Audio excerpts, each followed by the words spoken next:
justito por ahí, pero ya está. Hola, muy buenos días. Bienvenidos a todos a nuestro próximo evento. Este evento ha sido liderado por el Grupo de Interacciones Ecológicas y hoy tenemos el gusto de tener como invitada a la doctora Karina Boege. Karina Boege es investigadora titular en el Instituto de Ecología de la Universidad Nacional Autónoma de México en el Departamento de Ecología Evolutiva. Karina estudia a las interacciones bióticas desde el punto de vista de la ecología evolutiva. También se dedica a estudiar las dinámicas complejas de la selección natural, tanto en plantas como animales. Es bióloga por la Facultad de Ciencias de la UNAM y estudió el doctorado en la Universidad de Missouri. Y ahora, con ustedes, Karina. Muchísimas gracias Luis, Ana y a todo el grupo por la invitación. Es un placer conocer el grupo que yo no conocía, entonces, bueno, para empezar, gracias por la invitación. Y lo que quisiera hablar hoy es de un trabajo que hemos hecho en mi grupo de investigación desde los últimos 10, 15 años, en donde hemos tratado de averiguar cuál es la importancia de la ontogenia en la ecología evolutiva de las interacciones. Pero antes de empezar, quisiera reconocer que este ha sido un trabajo colectivo y sin todos los integrantes y estudiantes de mi laboratorio, la historia que les voy a contar hoy no podría haber sido posible. Entonces, para empezar, lo presento como un colectivo, ¿no? Un trabajo colectivo de todos. Y bueno, a manera de introducción, me gustaría enfatizar que la ontogenia es una fuente de variación fenotípica muy importante, ¿no? Si pensamos en un árbol tropical, desde que es una plantulita hasta que se vuelve un gran árbol, pues los cambios son evidentes. Otros organismos, en particular los que sufren metamorfosis, también es muy evidente cómo el organismo parece otra cosa de cuando es una larva o en estadio prereproductivo a ya estadios maduros.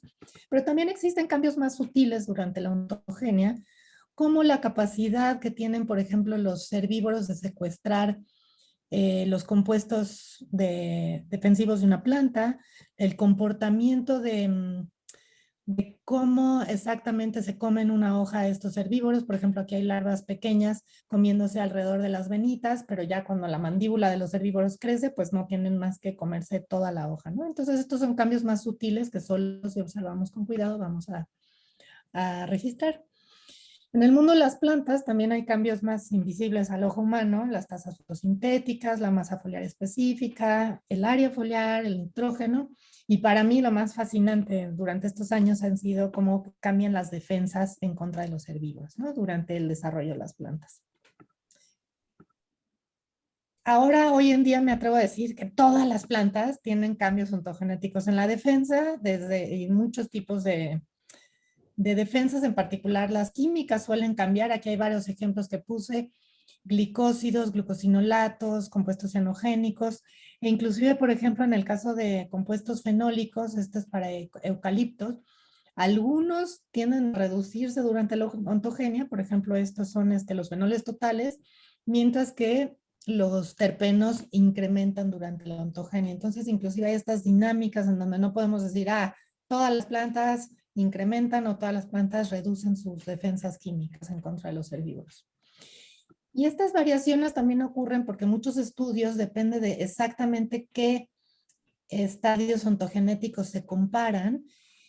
Y hace muchísimos años yo propuse este modelo en donde los cambios ontogenéticos no son lineales. Si comparamos, por ejemplo, un estadio de cotiledón con una plántula, puede ser una trayectoria ontogenética descendiente por la cantidad de reservas que tienen las semillas de las mamás, y eso les va a permitir producir más defensas que cuando estas reservas se van acabando, igual cuando una planta es senescente. Y sin embargo, en la misma especie, en el mismo individuo probablemente, si tomáramos otro par de estadios ontogenéticos de cuando pasan de plántula a un brinzal o a un árbol juvenil, pues la trayectoria puede ser ascendente. Entonces es muy importante determinar en qué periodo estamos estudiando la ontogenia para entender estos cambios. Mis colegas Julia Koricheva y Casey Barton hicieron un metaanálisis inclusive en donde ven que pues no hay patrones concretos, pero sí para herbáceas, por ejemplo, las defensas inducidas tienden a reducirse durante el desarrollo, mientras que las defensas constitutivas químicas tienden a incrementarse durante el desarrollo.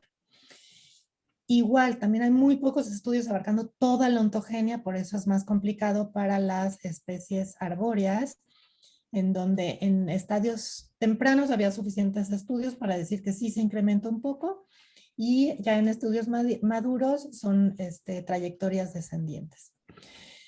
Entonces, bueno, tratando de reflexionar cuáles son los mecanismos que están detrás de estos cambios ontogenéticos, propusimos que hay dos grupos de factores intrínsecos que tienen que ver con los costos de asignación, de que si produces una defensa no puedes tener otra función como crecimiento, reproducción. Existen restricciones del desarrollo y la multifuncionalidad de los atributos que la vamos a ir viendo a lo largo de la charla hoy. También existen factores extrínsecos como la preferencia de los herbívoros, la estacionalidad, la disponibilidad de recursos que van a afectar cuándo y qué defensas expresa una planta durante su desarrollo. Entonces, hace algunos años nos planteamos que las preguntas por contestar eran ¿cuál es la importancia relativa entre estos factores intrínsecos y extrínsecos? ¿Cuáles son los factores de regulación detrás de estos cambios ontogenéticos? Y para mí una de las más fascinantes ha sido si estas trayectorias ontogenéticas son producto de la selección natural. ¿Por qué? Porque en general el estudio de los fenotipos y en particular de las defensas se ha centrado en específicos momentos del desarrollo. ¿Y por qué? Porque cuando uno hace un experimento de selección natural, pues tiende a querer reducir el ruido, que le llamamos ruido ambiental, para poder observar estos gradientes de selección, ¿no? Entonces uno quiere poner todo mundo en un invernadero o en un lugar común, controlar por la edad, por los genotipos, para tener el menos ruido ambiental posible y poder detectar un patrón. Y sin embargo, la hipótesis es que la selección natural puede cambiar en intensidad y hasta en dirección durante el desarrollo, promoviendo estas trayectorias ontogenéticas. Entonces, aquí tengo una caricatura de lo que sería el desarrollo o la ontogenia de una planta, y estos círculos denotan la intensidad de la selección. Entonces, diferentes intensidades de selección promoverían una mayor expresión de una defensa en cierto momento del desarrollo de las plantas. Entonces, en el grupo hemos abordado estas diferentes preguntas con una planta. Nuestro sistema de estudio es una pasiflora que se llama Turnera velutina, que tiene parientes en Latinoamérica, pero velutina es endémica de México. Y lo que voy a hacer hoy, les voy a platicar qué hemos encontrado en este aspecto de los factores intrínsecos que influencian la expresión, ahí se me fue una O, durante la defensa de la ontogenia, los cambios en la dirección y en la intensidad de la selección de distintas defensas de esta planta, y finalmente también cómo la ontogenia tanto de plantas como herbívoros pueden afectar estas interacciones de 3 niveles. Entonces, como les decía, Turnera velutina es endémica de México y ocurre principalmente en las costas asociadas a ambientes de dunas costeras o selvas tropicales secas, ¿no? Ese es como su ámbito un poco. Para este estudio que les voy a platicar en particular hoy, trabajamos en una sola población, en una duna costera en un lugar lindo en el Golfo de México que se llama La Mancha, Veracruz. Y nos gustó este sistema, ¿por qué? Porque tiene distintos tipos de defensa. Tiene tricomas, tiene defensas químicas a manera de compuestos cianogénicos que van a producir una reacción que libera cianuro. Y tiene defensas indirectas. Esto promovido por la secreción de néctar extrafloral en estas glándulas que se ven aquí en la base del peciolo, que van a traer defensas que constituyen una defensa biótica, perdón, van a atraer hormigas que constituyen una defensa biótica para las plantas. Y también presentan cierto grado de tolerancia. Acuérdense que la tolerancia para una planta es esta capacidad de mantener un nivel de adecuación o de producción de flores, frutos, semillas en un gradiente de daño, ¿no? Entonces, en esta gráfica, una planta muy tolerante sería una planta que mantiene su nivel de adecuación a pesar de que el daño por herbívoros se va incrementando. Bueno, Por otro lado, Turnera convive con un montón de artrópodos, convive con su herbívoro especialista, que es el que produce la mayor cantidad de daño, que es este ninfálido Eutoyeta egesia, y otros herbívoros ortópteros, insectos escama, y también depredadores de artrópodos, como las hormigas que la visitan, algunas avispas, y también tiene todo un gremio de hormigas que dispersan sus semillas. Entonces esta la vuelve también más interesante. Siendo una especie mirmecófita, esto es las plantas que mantienen una relación mutualista con hormigas, las llamamos mirmecófitas, entonces siendo una planta mirmecófita, las predicciones de cómo se tendrían que comportar distintos tipos de la defensa son las siguientes. Cuando una planta es pequeñita, todavía no produce las suficientes recompensas para las plantas, entonces no tendría esta defensa biótica muy activa, pero conforme va creciendo en tamaño y puede ofrecer suficientes recursos o hospedajes para las hormigas, pues va a adquirir una mayor cantidad de esta defensa biótica. Y entonces, ¿qué pasa con estas chiquitas? La tesis es que entonces otro tipo de defensas, ya sea físicas o químicas, tendrían que ser expresadas en mayor cantidad en estos estadios tempranos, mientras la construcción de la defensa biótica va ocurriendo, pero cuando ya tienen hormigas, pues ya no necesitan tanto de estas defensas, lo cual debería de producir una trayectoria ontogenética descendiente. Entonces, esta es la hipótesis de la cual partimos para poner a prueba. Sofía Ochoa, que recién se graduó de maestría y después de doctorado en laboratorio, analizó esto en 6 estadios ontogenéticos, abarcando desde que la planta es chiquitita, con cotiledones, hasta que empieza a producir frutos. Entonces abarcamos toda la ontogenia. Pero claro, cuando uno estudia toda la ontogenia con muchas defensas, pues observa patrones diversos, ¿no? Entonces ella observó que tanto el potencial cianogénico, que es esto producido por el ácido cianogénico, y la capacidad de compensar, que tiene que ver con la tolerancia que ya les mencioné, fueron 2 atributos que descendieron, o sea, se redujeron durante la ontogenia de las plantas, mientras que otros atributos se incrementaron. Entonces le digo que la maravilla, pero el reto de estudiar muchas defensas durante muchos puntos de la vida de las plantas es que acaba uno con estas gráficas tipo espagueti que hay que ir analizando con cuidado, ¿no? Entonces, ¿quiénes más o menos incrementaron? Pues la dureza de las hojas, el azúcar en el néctar extrafloral, como la cantidad de recursos que les están ofreciendo a las hormigas, y los tricomas. Entonces tenemos esta dualidad de que hay defensas que están incrementando y defensas que están reduciéndose en la misma planta.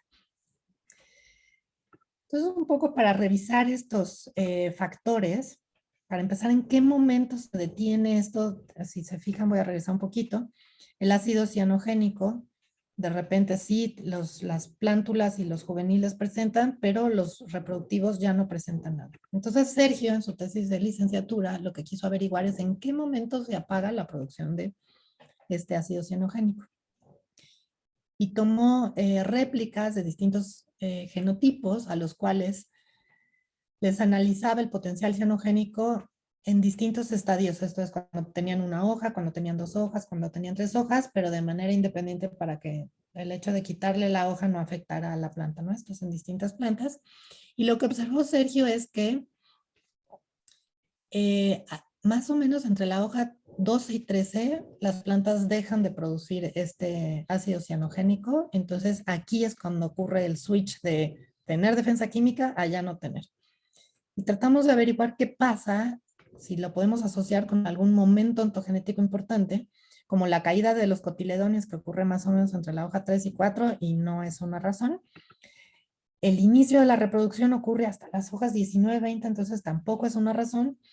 Entonces una pregunta pendiente es, ¿qué pasa en este momento y qué genes se activan para decidir que la planta ya no produce este ácido? Entonces esa sigue siendo una pregunta pendiente que tenemos, pero hay algo que está regulando negativamente la producción de estos compuestos químicos. Después Nora, otra alumna de licenciatura de laboratorio, se preguntó cómo se podía explicar este incremento en la producción de azúcar. ¿Por qué las plantas chiquitas no producen tanto néctar como las plantas grandes? Y ella en ese momento estaba en el laboratorio de histología vegetal y tenía acceso a un microscopio electrónico. Y dijo, Karina, ¿qué tal que la morfología y la anatomía de los nectarios cambia? Y yo así, no creo. Sí, sí, sí, quiero sacar fotos. Y bueno, me encanta tener alumnos tan creativos y curiosos porque fue y tomó las fotos de los nectarios de plantas juveniles, prereproductivas y reproductivas. E increíblemente lo que encontró fue que, fíjense, voy a empezar de abajo hacia arriba porque esto es un nectario extrafloral bien, bien formado. Se ve aquí su poro secretor por donde sale el néctar extrafloral. Entonces esto es un nectario completamente funcional. En las prerreproductivas vemos que este poro apenas se va formando y la cantidad de néctar que se produce pues es menor. Y en las juveniles el nectario en sí ni siquiera está bien formado. Y todo esto es en hojas maduras de la misma edad, está controlado por la edad de la hoja. Entonces realmente es como una restricción anatómica del desarrollo que las plantas juveniles todavía no están produciendo anatómicamente nectarios funcionales. Otra restricción que encontramos fue esto de los costos de asignación. Acuérdense que las plantas tienen un pool determinado de recursos en donde si los usan para una función, no lo pueden usar para otra función. Entonces, Augusto en su tesis de maestría, lo que trató de averiguar es si el hecho de producir este néctar tenía una repercusión en el crecimiento de las plantas. Entonces, lo que hizo fue un experimento de inducción de néctar. Ustedes saben que el ácido jasmónico es una hormona, una fitohormona que activa un montón de genes. Entonces tenía las plantas control a las cuales nada más les asperjó agua. Tenía plantas en donde les asperjó una vez ácido jasmónico y tenía plantas que cada semana eran aspersadas con ácido jasmónico para que constantemente estuvieran induciendo néctar extrafloral. Y lo que encontró es que entre más ácido jasmónico recibían las plantas y producían más néctar, las plantas crecían menos. Claro que el detalle de esta tesis es que, como les dije, es una fitohormona que induce un montón de otras cosas. Entonces, no sabemos qué otras cosas estaba produciendo la planta que redujeron este crecimiento. Y por eso esto nunca fue publicado porque pues no tenemos ese control. Ok, y aquí viene mi parte favorita. Esta pregunta, si las trayectorias ontogenéticas son promovidas por la selección natural, la tratamos de responder utilizando solo 3 de las defensas que Sofía había ubicado como con trayectorias contrastantes, el néctar el azúcar, perdón, en el néctar extrafloral, los tricomas y el ácido cianogénico. Entonces lo que hizo Sofía fue un experimento en campo de selección natural en donde produjo 20 familias genéticas de segunda generación para evitar efectos maternos, con 120 plantas por familia, un total de 2.400 plantas, que sembró en el campo en 20 parcelas, en 4 sitios en La Mancha, en donde les platiqué que trabajamos. Y en su tesis de doctorado, lo que hizo Sofía fue entonces medir las defensas en tanto en las plántulas juveniles reproductivas, estas 3 defensas que les acabo de platicar, y cuando cada individuo llegó a su estadio reproductivo, contó las flores, los frutos y las semillas que produjeron. Y con esto pudo calcular la adecuación relativa de cada planta en función de las defensas que estaba produciendo. Entonces, bueno, lo primero fue que encontró lo que ya había encontrado anteriormente en su maestría, estas trayectorias ontogenéticas en que el potencial cianogénico se disminuye durante la ontogenia, la densidad de tricomas aumenta y el azúcar también aumenta. Cuando hizo sus análisis de selección natural, esto es, explicar los valores estandarizados de cada defensa en función de la adecuación relativa para cada uno de los estadios, lo que encontró fue que para las plántulas encontró un gradiente negativo para el potencial cianogénico. Esto es, las plantas que están produciendo más ácido cianogénico están teniendo menor adecuación. Y para los tricomas se encontró un gradiente cuadrático en donde los niveles intermedios de una densidad de tricomas son los que presentan una mayor adecuación. Sin embargo, cuando se fue al estadio juvenil, estos patrones cambiaron por completo. Ya no encontró un gradiente significativo para el ácido cianogénico y encontró un gradiente negativo para los tricomas. Entonces imagínense que yo solo escojo este estadio, ¿no? Y voy y hago mi estudio, selección natural con los juveniles. Entonces la gran conclusión es que los tricomas no sirven para nada y no son una defensa para las plantas y hasta hay un gradiente de selección negativo. Pero ¿qué hay de que si regreso en otro estadio y aquí para las reproductivas, imagínense, el gradiente ahora es positivo. Entonces para los tricomas, Sofía encontró un gradiente positivo para la densidad de tricomas, no hubo gradiente significativo para los cianogénicos y encontró un gradiente cuadrático para los cianogénicos con el néctar extrafloral.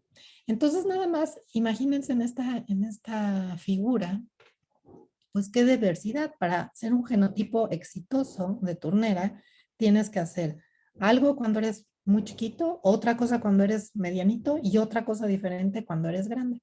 Entonces esto denota que la intensidad e inclusive la dirección de la selección natural está cambiando durante el desarrollo de estas plantas.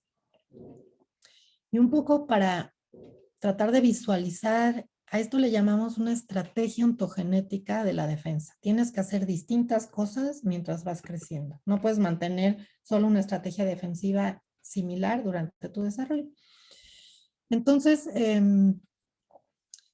lo que hizo Sofía fue hacer un análisis de componentes principales en donde se pueden visualizar las combinaciones de los 3 atributos en cada estadio. Entonces, por ejemplo, se identifican los grupos en función de lo que están haciendo con las 3 distintas defensas. Cada estadio ontogenético está definido por una combinación particular. Acuérdense, este punto en este espacio multidimensional, que es un análisis de componentes principales, es una combinación particular de la defensa 1, 2 y 3. Entonces, están haciendo cosas muy diferentes cuando son reproductivas que cuando son plántulas o juveniles. Y después lo que hizo fue tomar los scores de este análisis de componentes principales y ver qué efecto tenía sobre la adecuación de las plantas. Y muy interesantemente, el único factor que fue significativo fue la triple interacción del PC1 cuando eres plántula con el PC2 cuando eres juvenil y el PC3 cuando eres reproductiva. Entonces esto lo interpretamos como que hay combinaciones particulares de las 3 defensas a lo largo del desarrollo que tienen una influencia positiva en la adecuación. Entonces, no lo pudimos visualizar así, pero esto es como lo máximo, es que esto ya es como una malabar mental de cómo visualizar estas combinaciones a lo largo del desarrollo. Pero imagínense, entonces un genotipo muy exitoso sería el que hizo este puntito cuando era plántula, este otro cuando era juvenil y este otro cuando era reproductivo. O sea, hay combinaciones particulares que pueden expresar en cada estadio que les van a conferir una mayor adecuación. Ok. Entonces, pasé muy rápido porque, bueno, lo más emocionante para mí de todo esto es esto de los cambios en la intensidad y en la dirección de la selección, pero me voy a regresar un poquito a este gradiente de selección que encontramos en las plántulas, que no cuadra, como que la planta no leyó el libro de esto de que la superdefensa química cianuro la iba a proteger de los herbívoros, porque estamos encontrando un gradiente negativo para esta superdefensa supertóxica. Entonces Roberto, otro estudiante de laboratorio súper creativo y muy curioso, dijo, no, yo quiero saber qué pasa con eso. Entonces él lo que hizo es crear una colonia de este especialista Eutoyeta egesia y dijo, hay algo de las plántulas que les está gustando más a los herbívoros y esto lo quiero demostrar. Entonces puso las plántulas en unas jaulas con estas mariposas y se dio cuenta que la preferencia de oviposición de las mamás es muchísimo mayor por ovipositar en las plántulas que en las reproductivas, por alguna razón. Y esto puede explicar este gradiente. Después fue más allá y cultivó a sus pequeñas orugas para darles de comer tejido o de plántulas o de reproductivos y vio que el desempeño, la biomasa de las orugas era mayor cuando consumían tejido de las plántulas que de las reproductivas. Entonces, esta es una explicación de por qué las mamás prefieren ovipositar en ese estadio de Turner.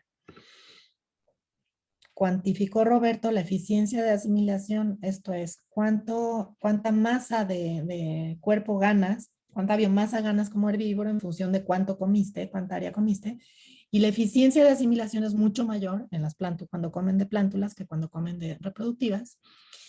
Y finalmente, para explicar todo esto, midió el potencial cianogénico del cuerpo de las orugas y se dio cuenta que son, y está reportado así, son capaces de secuestrar estos compuestos cianogénicos, entonces claramente no les están afectando y es probable que estén aprovechando las mayores cantidades de nitrógeno que tienen estas plántulas en comparación con las reproductivas. Entonces esa es una parte del herbívoro que nos ayuda a explicar este gradiente negativo. Y como duda, porque nunca lo vamos a poder demostrar, es, ¿será que los herbívoros están ganando la carrera armamentista en este momento? ¿No? Acuérdense que la evolución de los herbívoros y plantas, pues van de que en un momento el herbívoro está ganando, pero al ratito la planta va a producir algo que el herbívoro no puede asimilar, ¿no? Pero podría indicar que para esta población, en este momento, tal vez el herbívoro está adelantado en la carrera armamentista. Ok, otro de los factores que les mencioné fue esto de la multifuncionalidad de un atributo. Acuérdense que un atributo, los tricomas, o ahora les voy a explicar cómo el néctar extrafloral puede tener más de una función y eso puede explicar estos cambios durante la ontogenia. Les voy a mostrar aquí un videíto de turnera y ahí tiene, si se fijan, sus abejas nativas polinizando a la planta, están haciendo lo que tienen que hacer. Hay otros escarabajitos también por ahí que polinizan, pero bueno, está el polinizador principal que hace lo que tiene que hacer y se va a una segunda flor.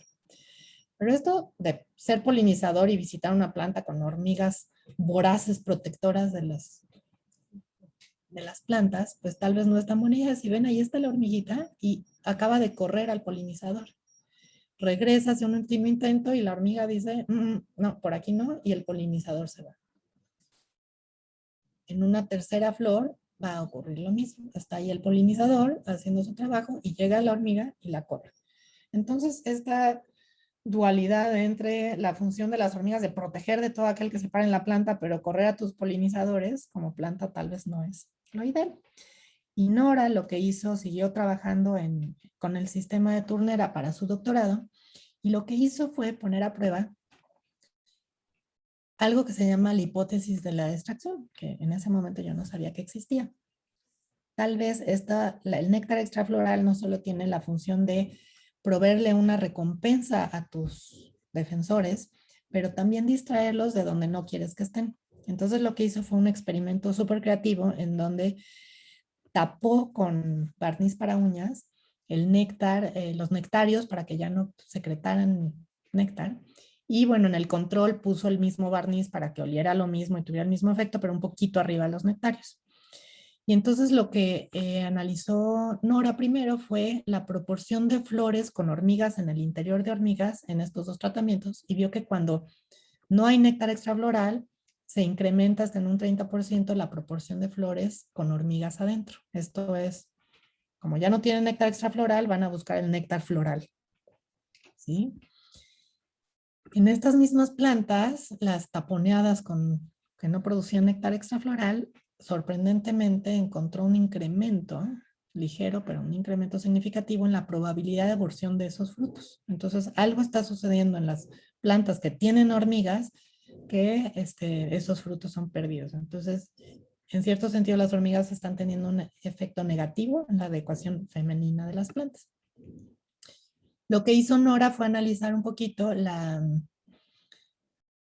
el efecto de las hormigas sobre el comportamiento de los polinizadores y vio, aquí ella tiene como 4 tratamientos en donde puso distintas especies de hormigas. Aquí no hay hormigas, el 0 es no hormigas, y el M son las monomorium, que son las dispersoras, entonces son muy poco agresivas, versus las ferruginios, y ya no me acuerdo cuál especie, pero que son las muy agresivas. Y lo que vio fue que la duración de las visitas era mucho menor cuando estaba la hormiga de la especie más agresiva que cuando no tenía hormigas o de la menos agresiva. Y después una parte que me gusta mucho es un experimento que hizo para analizar los flujos de polen en función de la presencia o de ausencia de hormigas. Entonces tenía plantas en donde no había hormigas y plantas en donde sí había hormigas. Y lo que hizo fue un experimento muy creativo, coloreando el polen de las distintas plantas para poder determinar el movimiento del polen. Entonces tenía sus dos plantas focales, una con polen verde y otra con polen rojo, en donde no había hormigas, plantas periféricas, en donde simplemente iban a mover polen, y también polen pintado diferente dentro de la misma planta, lo cual le permitió como ver el movimiento de polen dentro de la planta, entre plantas, y cómo recibían polen de otras plantas, sus plantas experimentales. Y lo que encontró es fascinante. Este es el polen que exportó una planta. Entonces, una planta sin hormigas está exportando más polen que una planta con hormigas. Pero el nivel, el origen del polen es muy interesante. Las plantas sin hormigas tienen una mayor proporción de polen de sus propias flores, o sea, se están autocruzando más. ¿Por qué? Porque el polinizador, al no tener estas molestas hormigas que las corren todo el tiempo, pues se están brincando de una flor a otra dentro de la misma planta. En cambio, cuando las plantas tienen hormigas, la proporción de polen de otras plantas o de otras plantas, esto es de entrecruza, pues es mucho mayor. ¿Por qué? Porque al ser molestadas por las hormigas, pues se van a otra planta y regresan, y entonces el flujo de polen es mayor. Entonces, esto lo interpretamos como un efecto positivo en la adecuación masculina, porque por un lado están exportando mayor polen de origen de entrecruza. Entonces, este es un artículo que todavía no se publica, pero ahí estamos intentándolo. Es muy interesante cómo la dinámica, esta generalización de que las hormigas y el mutualismo y son benéficas, pues parece ser mucho más complicada de que nada más corren a los herbívoros y reduce el daño, ¿no? Pueden tener efectos con sus polinizadores. Entonces, hasta aquí el mensaje a casa es que tantos factores intrínsecos como extrínsecos pueden explicar esto de los cambios ontogenéticos de la defensa en las plantas, que el valor adaptativo de las defensas y la intensidad y dirección de la selección natural cambia durante el desarrollo de las plantas, y que los atributos defensivos pueden evolucionar por selección natural de distintas interacciones, no solo de los herbívoros, sino también por el efecto de los polinizadores. Ok, entonces ya casi voy a acabar, pero no me quería ir sin la reflexión de cómo me compliqué la vida después. Porque si yo estoy convencida de que la ontogenia de las plantas importa, y les digo que es complicado porque ya voy a cualquier seminario y siempre pienso, ¿pero cuándo? Pero esto es cierto, ¿en qué momento de la vida de las plantas? Y ya dejé de hacer esa pregunta porque soy la aburrida que siempre pregunta la misma pregunta, pero es algo que yo ya tengo como muy consciente, que todo lo que estudiemos va a depender en qué momento de la vida de las plantas. Pero les digo que me gusta complicarme la vida, entonces, ¿qué hay de la ontogenia de los herbívoros? Si la de las plantas importa, tenía la sospecha de que claro que la ontogenia de los herbívoros va a importar. Entonces, lo primero que hice, me fui a una estancia con mis amigos Anurag Agrawal y Jennifer Taylor en Cornell para escribir y para pensar de manera muy divertida con ellos qué está pasando con la ontogenia de los herbívoros. Entonces, pensamos que durante la ontogenia de los herbívoros hay distintos factores que los afectan que van a cambiar. Por ejemplo, si están comiendo en una planta anual, la inducción de defensas va a promover que desde que eclosionen en una planta hasta que son más grandes, pues estas defensas se van a ir acumulando, entonces la calidad de su alimento va a cambiar durante su propia ontogenia. Por otro lado, el riesgo de predación, si eres un insecto chiquitito, tienes más riesgo de depredación por invertebrados que pueden manejar una araña, ¿no? Prefiere una oruguita más chiquita versus una oruga más grande. Ya no le va a importar tanto a la araña porque simplemente ya no se la puede comer, pero sí va a ser más atractiva para un depredador vertebrado. Los vertebrados van a atacar más a herbívoros más grandes y los invertebrados a herbívoros más pequeños, como de manera generalizada.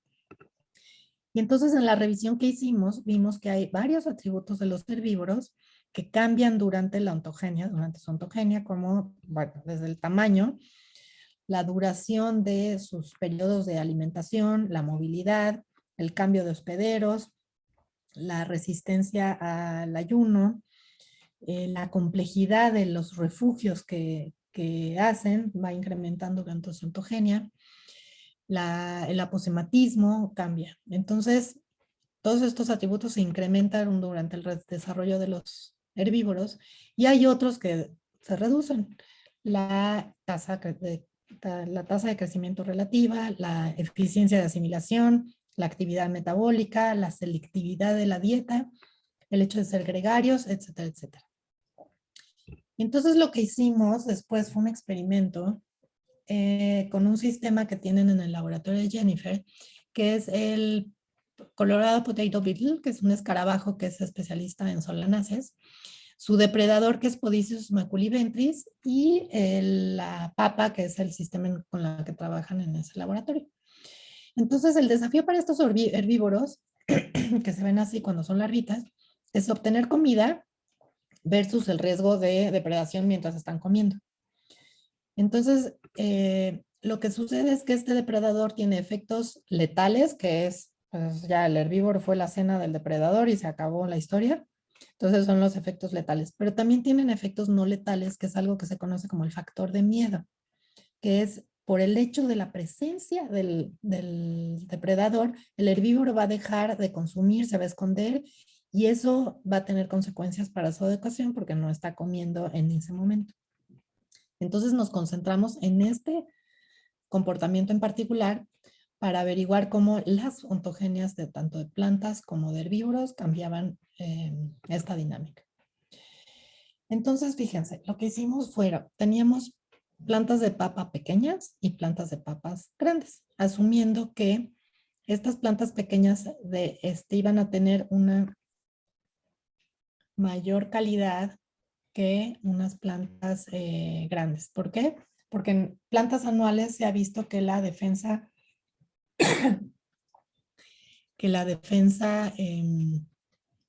perdón, que la defensa se incrementa durante el desarrollo de la planta. Entonces, cuando las plantas son de alta calidad, como son una planta joven de papa, le dimos a comer a pequeñas oruguitas del primer estadio estas papas y bueno, esto es el peso que ganaron.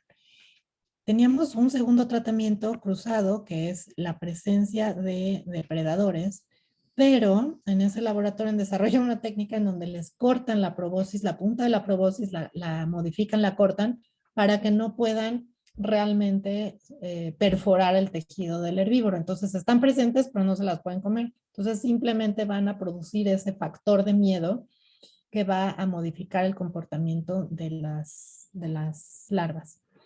Entonces vean que los depredadores no tuvieron un efecto siempre y cuando las orugas estuvieran comiendo tejido de las plantas juveniles, pero cuando consumieron este tejido de las plantas de las plantas reproductivas, perdón, sí hubo un efecto de la presencia del depredador. Entonces aquí denota cómo la ontogenia de las plantas está modificando la relación de los herbívoros con sus depredadores, con esta reducción, porque ¿qué está sucediendo aquí? Los herbívoros están dejando de comer para esconderse de los depredadores que están presentes y esto tiene una consecuencia en cuánto peso ganaron al final del experimento. Entonces, la ontogenia de las plantas importa para su relación con los depredadores. Y claro, ¿qué hay de la ontogenia del herbívoro? Repetimos el mismo experimento con los mismos genotipos, igual los mismos tratamientos en estadios más grandes del herbívoro y no encontremos efectos para nada. Entonces, la ontogenia de la planta y la presencia del depredador ya no les afectó. Imagínense que yo solo hubiera hecho el experimento en esta parte de la ontogenia del herbívoro. Hubiera dicho, no, pues ni la ontogenia de la planta ni los depredadores tienen ningún efecto. Entonces, la conclusión de este pequeño experimento es que para entender las interacciones tritróficas, también es importante considerar en qué momento de la vida de las plantas y del herbívoro lo estamos analizando. Entonces, la próxima vez que hagan un experimento que tengan resultados no significativos, piensen si están viendo en el momento preciso de sus interactuantes, ¿no? Porque ese es un mensaje muy importante. Y ya para concluir, pues las conclusiones de toda la charla es que la expresión de la defensa cambia durante la ontogenia de las plantas, que su valor adaptativo también cambia durante el desarrollo. Y lo más importante, y quisiera que se llevaran como reflexión, es que los resultados ecológicos evolutivos de las interacciones multitróficas son influenciados por las ontogenias de los distintos interactuantes. Y sin más, bueno, les agradezco a ustedes la invitación y otra vez a todos mis colaboradores de los distintos partes de esta historia que intenté poner juntas para platicarles del trabajo que hacemos en el laboratorio. Y pues muchas gracias.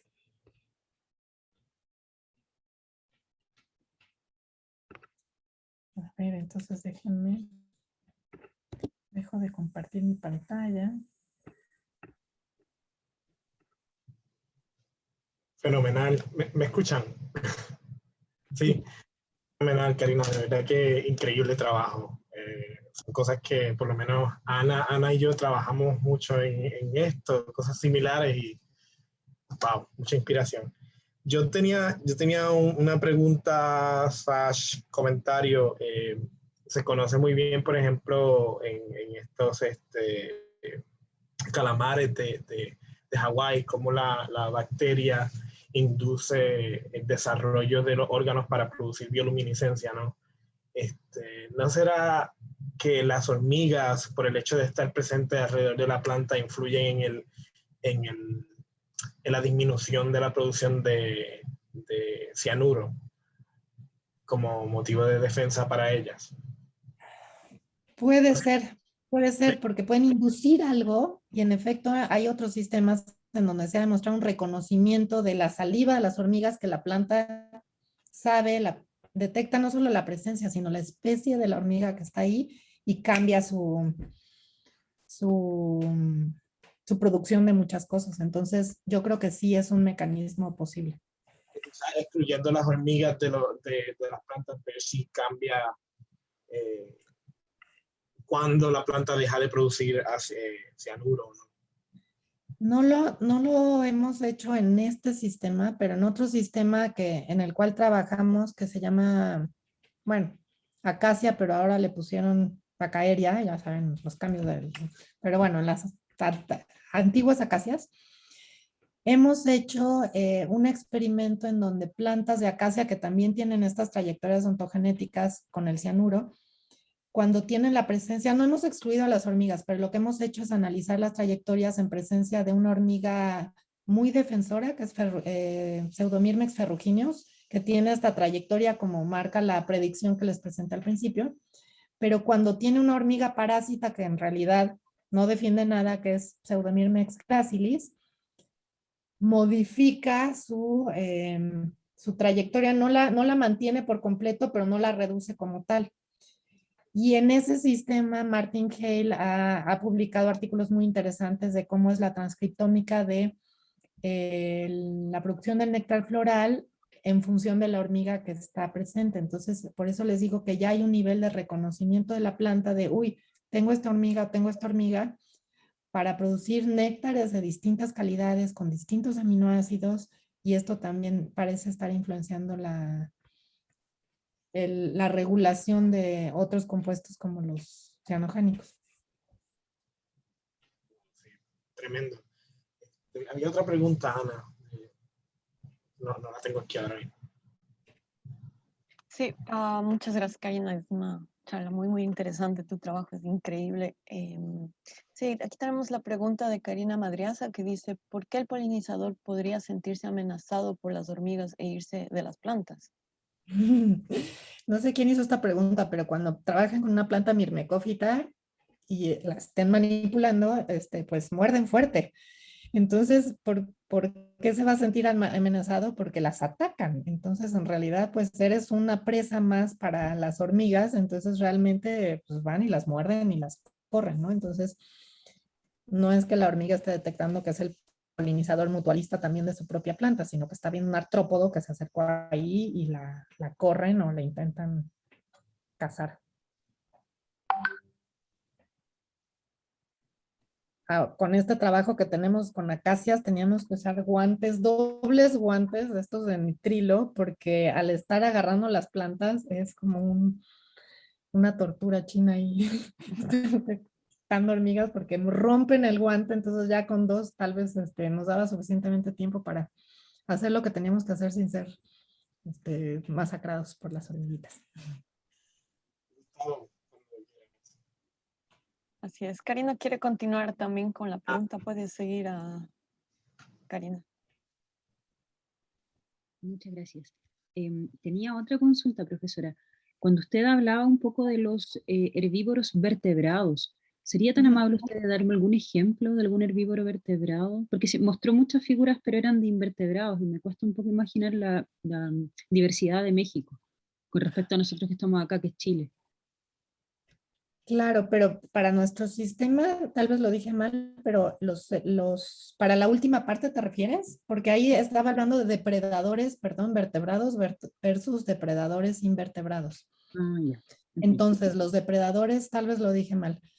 Los depredadores vertebrados, como murciélagos, pájaros, ratones, van a preferir presas más grandes, que son los estadios más tardíos de los herbívoros, versus los depredadores artrópodos o invertebrados, van a poder manejar mejor las presas más pequeñas que corresponden a los estadios más pequeños. Muchas gracias. ¿Sí? Gustavo. Hola, muchas gracias. Karina, muchas gracias por esa presentación. Es fascinante ese trabajo que están haciendo. Yo solo tengo una duda respecto pues, al contenido de las sustancias cianogénicas, esa diferencia que hay hacia los estados más adultos. Y me preguntaba si esa baja en la producción en las plantas más adultas no podría deberse a que la planta decide cómo dejar de invertir en producir estos compuestos porque como ya es más grande, si le muerden o si se le comen algunas hojas, algunos órganos, no es tan letal que cuando es pequeña, ¿no? Porque pues si es pequeña, unos cuantos mordiscos la pueden acabar, mientras que cuando ya es adulta puede prescindir de algunos órganos y no hay problema y pues en vez de invertir en producir cianogénicos puede invertir pues en hacer flores o nectarias o otra cosa que tanto pues han como andado en eso. Claro, exactamente, y de ahí surge la tesis de que como los químicos, estos compuestos son generalmente más caros que el azúcar, que es muy barata, entonces ya cuando eres más grande y puedes atraer a tus defensas bióticas, que son las hormigas, mejor cambias a producir nada más azúcar, que te va a funcionar como defensa. Ahora, lo interesante es que esto no es generalizado. Para una especie hermana en Jamaica que se llama Turnera umbilifolia, que de hecho antes en la mexicana era umbilifolia, después decidieron que era otra especie hermana. Existen poblaciones cianogénicas y poblaciones acianogénicas que después ya vieron que en realidad todas producen cianuro cuando son pequeñas, pero hay poblaciones en donde la cianogénesis se mantiene durante igual, inclusive los estadios reproductivos, y poblaciones en donde se cae como nosotros observamos, ¿no? Entonces, inclusive fuimos a Jamaica a buscar esas poblaciones porque lo interesante que no se hizo en ese estudio en donde reportó estos polimorfismos es que, pues, ¿qué pasa? ¿Cómo eran? ¿Había herbívoros? ¿No había herbívoros? ¿Qué estaba produciendo estas diferencias entre poblaciones? Pero tristemente esas poblaciones, pues ya una era un hotel y otra ya no las encontramos, entonces por eso decidimos hacer el trabajo en México con esta. Nuestra población fue acianogénica, pero fue muy interesante porque nos permitió dedicarnos a ver qué pasa durante la ontogenia de las plantas, ¿no? Entonces, sí, definitivamente esa es la respuesta. Creemos que en parte tiene que ver con los costos de las distintas defensas y las capacidades y necesidades funcionales de cada estadio ontogenético. Súper, muchas gracias. Y una pregunta más en cuanto a los tricomas. En ese sistema específico, ¿los tricomas serían más como una defensa mecánica o también tienen alguna sustancia que repele o que puede ser tóxica para los herbívoros? Sí, tienen tricomas glandulares, pero no llegamos a averiguar qué secretan, pero creo que es una defensa más física. Y lo interesante también ahí es que si se fijan es la única defensa que tuvo gradientes de selección significativos durante toda la ontogenia, primero cuadráticos, después negativos y después positivos. Entonces, creemos que también este atributo tiene una multifuncionalidad. Ustedes saben que los tricomas también ayudan a reducir la temperatura de la hoja para evitar tanta evapotranspiración. Este lugar que les describí en La Mancha pues, es una duna costera en donde las temperaturas alcanzan sus buenos 45 grados ahí bajo el sol. Entonces también puede ser que dependiendo del tamaño de la planta es más o menos importante esta reducción en la evapotranspiración de la lámina foliar. Entonces, pensamos que es una defensa física, pero también estamos convencidos que tiene otras funciones para estar explicando estos patrones. Súper, mil gracias. Felicitaciones. Gracias, gracias. Miguel.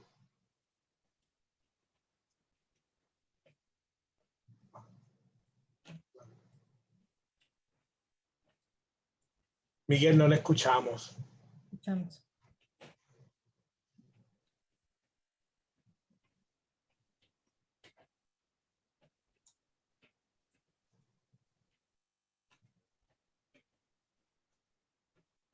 Si quiere puede escribir la pregunta ahí. Sí. Hasta mientras que Miguel pregunta, perdón Diego, yo también tenía una pregunta en esto de lo que tú hablabas del ambiente, ¿no? El ambiente en sí debe tener, o sea, ya tu trabajo es bien complejo entender toda la ontogenia, pero también debe tener un efecto sobre la producción en cuanto invierto más en defensas físicas o químicas. Y siendo, bueno, estos glicósidos tienen cianuro, lo cual tiene nitrógeno. Y es uno de los compuestos más complejos realmente para una planta obtener. Entonces, ¿qué efectos, tú crees que es un efecto temporal de que el ambiente también disminuye su cantidad de nitrógeno y por eso no pueden producir las plantas? Sí.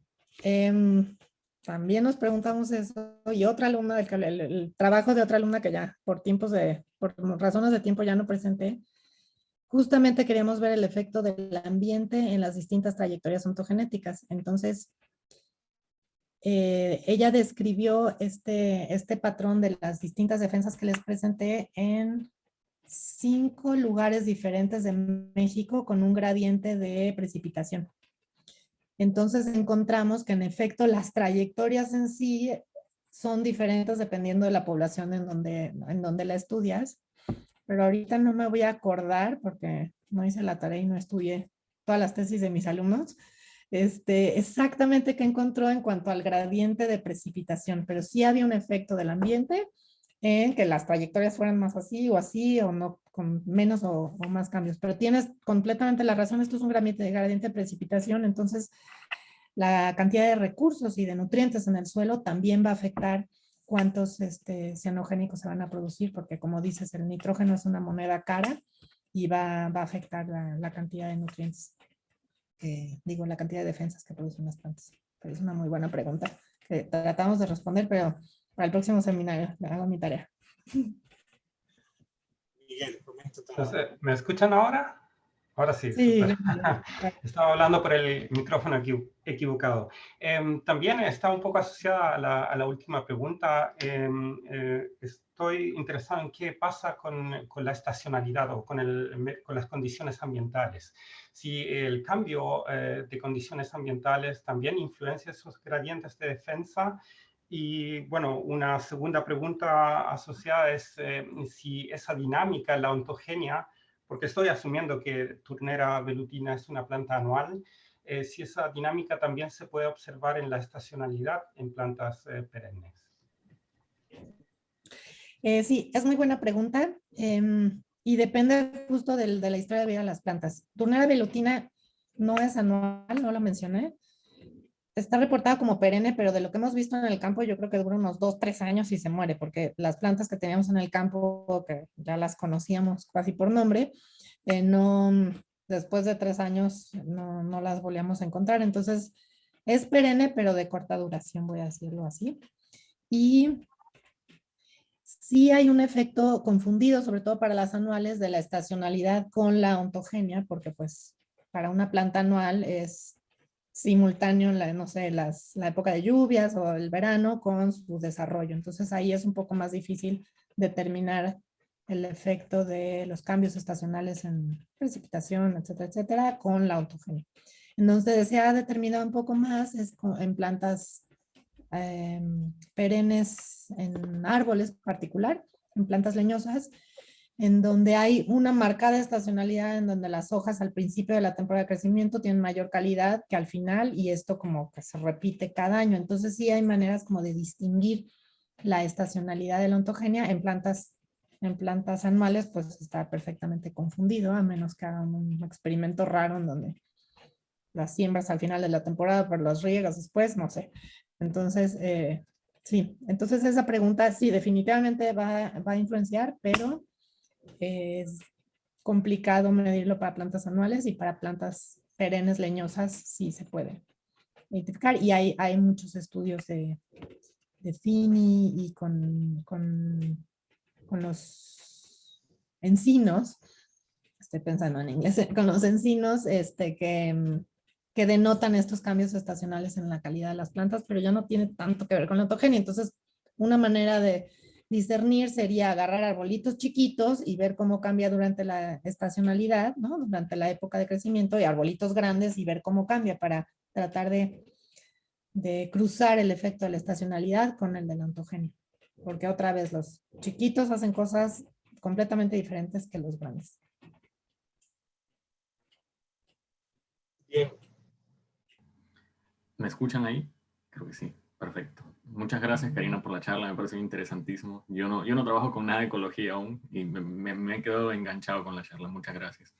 Mi pregunta en realidad va porque yo también tengo algo que hacer con polen y me interesó mucho cómo colorearon el polen, ¿no? Mi pregunta va por ahí: ¿cómo fue la metodología que usaron? ¿Qué usaron para colorearlos y para no manchar las otras estructuras de la planta sin sacar el polen y volver a ponerlo? Principalmente, ¿cómo lo hicieron?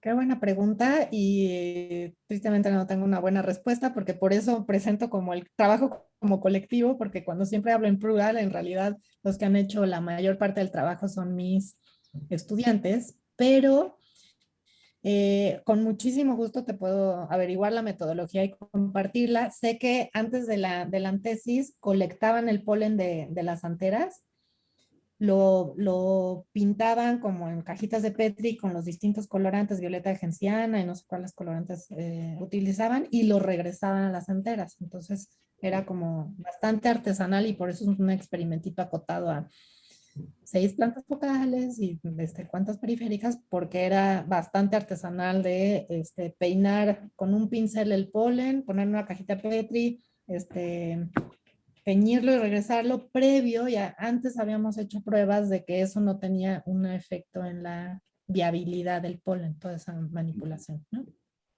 Pero si me escribes, con gusto te averiguo la metodología, porque como hemos trabajado con este sistema para muchas otras preguntas, creo que ya está publicada esa metodología para otra cosa diferente. Perfecto, ahí llega mi mensaje, Luis, entonces. Gracias. Seguro, con gusto, Diego.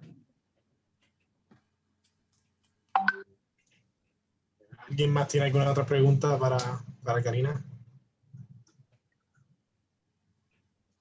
Bueno, Karina, no te quitamos más tiempo. Muchísimas gracias por estar aquí con nosotros. De verdad que ha sido fabuloso para nuestro subgrupo y de verdad para el grupo en general. Espero que luego puedas formar parte del colectivo y ayudarnos a continuar con esto.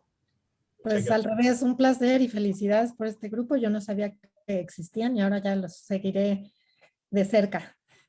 Entonces, muchas gracias por la invitación, y pues estamos en contacto. Gracias, y siempre aquí a la orden, Karina. Y gracias a todos por asistir. Gracias. Adiós. Ya.